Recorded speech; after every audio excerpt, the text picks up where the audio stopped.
भोपाल से प्रस्तुत हैं प्रादेशिक समाचार। नमस्कार, समाचारों के साथ मैं जितेंद्र रघुवंशी। पहले मुख्य समाचार।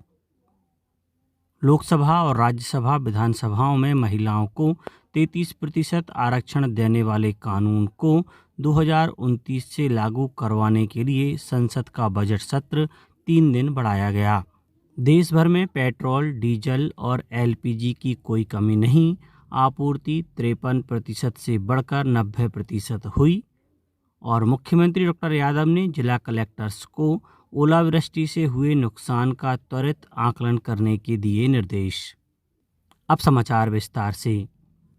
प्रधानमंत्री नरेंद्र मोदी ने कहा है कि लोकसभा और राज्य विधानसभाओं में महिलाओं को 33% आरक्षण देने वाले 2023 में पारित कानून को 2029 से लागू करवाने के लिए संसद का बजट सत्र 3 दिन बढ़ा दिया गया है। केरलम के तिरुवल्ला में एक चुनावी रैली में श्री मोदी ने कहा कि बजट सत्र 16, 17 और 18 अप्रैल को फिर आयोजित होगा। प्रधानमंत्री ने कुछ राज्यों में जनसंख्या घटने पर सीटें कम होने की अफवाह पर भी बात कही। उन्होंने कहा कि सरकार यह सुनिश्चित करेगी कि केरल, तमिलनाडु, कर्नाटक, आंध्र प्रदेश, गोवा और तेलंगाना में लोकसभा सीट की संख्या में कोई कमी न हो। उन्होंने कहा कि जिन राज्यों ने जनसंख्या नियंत्रण में अच्छा प्रदर्शन किया है, उनके बारे में झूठी जानकारी फैलाई जा रही है कि जनसंख्या घटने पर वहां सीटें भी कम हो जाएंगी। पश्चिम बंगाल में चुनाव प्रचार तेज हो गया है। आगामी विधानसभा चुनावों से पहले शीर्ष नेता राज्य भर में जोर शोर से जनसंपर्क अभियान चला रहे हैं। राज्य में इस महीने की 23 और 29 तारीख को 2 चरणों में मतदान होना है। भारतीय जनता पार्टी के वरिष्ठ नेता और प्रधानमंत्री नरेंद्र मोदी पश्चिम बंगाल के कूच बिहार में एक विशाल जनसभा को संबोधित किया।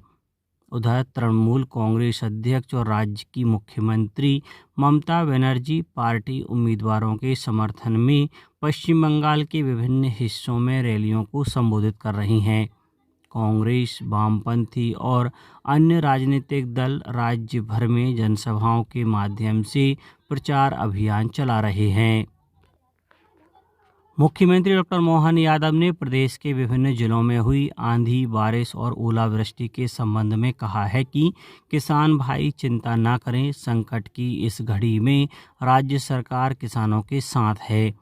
मुख्यमंत्री डॉक्टर यादव ने जिला कलेक्टर्स को मौसम के असमय बदलाव से हुए नुकसान का त्वरित आकलन करने के निर्देश दिए हैं। मुख्यमंत्री डॉक्टर यादव ने कहा कि प्रदेश के प्रभावित क्षेत्रों में हुई हानि के लिए तत्काल सहायता और राहत उपलब्ध कराई जाएगी। उल्लेखनीय है कि गत दिवस ग्वालियर, चंबल संभाग के विभिन्न जिलों तथा राजगढ़, रायसेन, बैतूल आदि जिलों में आंधी, बारिश और ओलावृष्टि से प्रतिकूल प्रभाव पड़ा है। ऊर्जा मंत्री प्रद्युम्न सिंह तोमर ने सभी विद्युत वितरण कंपनियों के प्रबंध संचालकों एवं मैदानी अधिकारियों को निर्देशित किया है कि ओलावृष्टि और अतिवृष्टि जैसी प्राकृतिक आपदाओं में विद्युत अवरोध होने पर प्रभावित क्षेत्र के उपभोक्ताओं को तुरंत कारण सहित मैसेज कर सूचित करें। साथ ही उन्हें यह भी सूचित करें कि कितने समय में विद्युत आपूर्ति बहाल की जा सकेगी। श्री तोमर ने कहा है कि सामान्य दिनों की तुलना में प्राकृतिक आपदाओं के समय इस बात का विशेष ध्यान रखा जाए। सरकार देश भर में पेट्रोल, डीजल और एलपीजी की उपलब्धता बनाए रखने के लिए सभी प्रयास कर रही है। सरकार ने नागरिकों से एलपीजी सिलेंडर बुक कराने के लिए डिजिटल तरीकों का उपयोग करने तथा गैस वितरकों के पास अनावश्यक जाने से बचने को कहा है।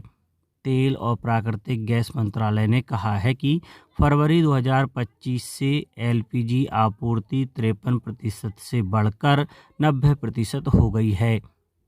मंत्रालय ने कहा कि 90,000 से अधिक 5 किलोग्राम वाले एफटीएल छोटे सिलेंडर की बिक्री की गई। ये छोटे सिलेंडर नज़दीकी एलपीजी वितरक के पास उपलब्ध हैं और इन्हें कोई भी वैध पहचान पत्र दिखाकर खरीद सकता है। इनके लिए किसी आवासीय पते की आवश्यकता नहीं है। मंत्रालय ने कहा है कि मार्च 2026 से लगभग 3,60,000 पीएनजी गैस कनेक्शन दिए गए हैं। इसके अलावा 3,90,000 से अधिक उपभोक्ताओं ने नए कनेक्शन के लिए पंजीकरण कराया है। केंद्रीय मंत्री ज्योतिरादित्य सिंधिया ने अशोकनगर जिले के चंदेरी विधानसभा के ईसागढ़ में आयोजित जन सुनवाई के दूसरे चरण में क्षेत्रवासियों की समस्याएं सुनी। 950 आवेदन प्राप्त हुए, जिनमें से 280 का मौके पर ही निराकरण सुनिश्चित किया गया, जबकि शेष प्रकरणों के त्वरित समाधान हेतु अधिकारियों को निर्देश दिए। कई मामलों में पात्र हितग्राहियों को प्रधानमंत्री आवास योजना, आयुष्मान भारत, बीपीएल कार्ड सहित अन्य योजनाओं का लाभ मौके पर ही दिलाया गया। विज्ञान और प्रौद्योगिकी राज्य मंत्री जितेंद्र सिंह ने नई दिल्ली में साधना सप्ताह के तहत कई पहलों का शुभारंभ किया। इनमें उन्नति पोर्टल और कर्मयोगी कर्तव्य कार्यक्रम के राष्ट्रीय स्तर पर कार्यान्वयन की रूपरेखा शामिल है। डॉक्टर सिंह ने एक विशेष सत्र में कहा कि मिशन कर्मयोगी ने 5 वर्ष पूरे कर लिए हैं। यह सरकारी कर्मचारियों की क्षमता निर्माण में महत्वपूर्ण प्रगति का प्रतीक है। केंद्रीय परिवहन मंत्री नितिन गडकरी ने सोशल मीडिया पोस्ट में बताया कि मध्य प्रदेश और उत्तर प्रदेश राज्यों में झांसी के लिए 15.5 किलोमीटर लंबाई के 4 लेन वाले दक्षिणी बाईपास के निर्माण और बंगाई खास से ओरछा तिगेला तक राष्ट्रीय राजमार्ग 44 और राष्ट्रीय राजमार्ग 39 को जोड़ने वाली लिंक के लिए 631.73 करोड़ रुपए की लागत के साथ स्वीकृति दी गई है। उन्होंने बताया कि दक्षिणी बाईपास झांसी के आसपास से गुजरने वाले शहरों के बीच के ट्रैफिक के लिए एक निर्बाध रास्ता बनाएगा, जिससे शहर के अंदर यात्रा का समय कम होगा और शहर में ट्रैफिक का दबाव घटेगा। उपराष्ट्रपति सीपी राधाकृष्णन ने कहा है कि मानसिक शांति और आत्म अवलोकन का महत्व बढ़ गया है और ध्यान ही समग्र स्वास्थ्य की कुंजी है। नई दिल्ली में विश्व ध्यान सम्मेलन में उन्होंने कहा कि ध्यान तनाव घटाने, एकाग्रता बढ़ाने और भावनात्मक रूप से सशक्त बनाने में सहायक है ही, यह जीवन के प्रति एक सहज और सम्यक दृष्टि भी पैदा करता है। श्री राधाकृष्णन ने कहा कि ध्यान से सूक्ष्म दृष्टि पैदा होती है और धैर्य तथा आंतरिक शांति हासिल होती है और नजरिया सकारात्मक बनता है।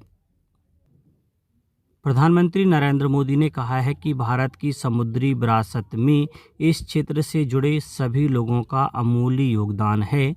राष्ट्रीय समुद्र दिवस पर सोशल मीडिया पर संदेश साझा करते हुए उन्होंने कहा कि भारत का समुद्री क्षेत्र तीव्र गति और ऊर्जा के साथ आगे बढ़ रहा है। केंद्रीय पत्तन, पोत परिवहन और जल मार्ग मंत्री सर्बानंद सोनोवाल ने कहा कि भारत वैश्विक स्तर पर शीर्ष 5 समुद्री शक्तियों में से एक बनने की राह पर अग्रसर है।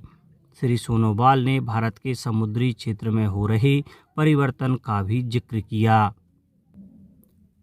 केंद्रीय कृषि और किसान कल्याण मंत्री शिवराज सिंह चौहान ने कहा है कि बेमौसमी बरसात और ओलावृष्टि से पीड़ित किसानों को चिंता करने की जरूरत नहीं है। उन्होंने कहा है कि सरकार स्थिति पर नज़र बनाए हुए है और किसानों को हुए नुकसान का जायजा लेने के लिए संबंधित राज्यों के कृषि मंत्रियों के साथ विस्तृत चर्चा की जाएगी। श्री चौहान ने कहा कि स्थिति के आकलन के बाद जरूरी कदम उठाए जाएंगे। अब कुछ समाचार संक्षेप में। सतना जिले के सभी विकासखंड और नगरीय क्षेत्र को 30 जून तक के लिए जल अभावग्रस्त क्षेत्र घोषित किया गया है। खंडवा में जनगणना 2027 के तहत फील्ड ट्रेनर्स के लिए द्वितीय चरण का प्रशिक्षण प्रारंभ किया गया और सीहोर में अधिकारियों के जांच दलों ने जिले के 212 गोदामों का निरीक्षण किया। इस दौरान स्टॉक का सत्यापन किया और आवश्यक दिशा निर्देश दिए। अंत में मुख्य समाचार एक बार फिर। लोकसभा और राज्यसभा विधानसभाओं में महिलाओं को 33% आरक्षण देने वाले कानून को 2029 से लागू करवाने के लिए संसद का बजट सत्र 3 दिन बढ़ाया गया।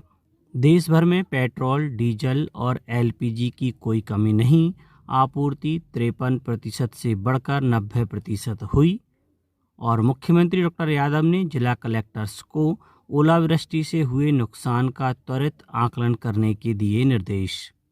आज के इस बुलेटिन में बस इतना ही। नमस्कार।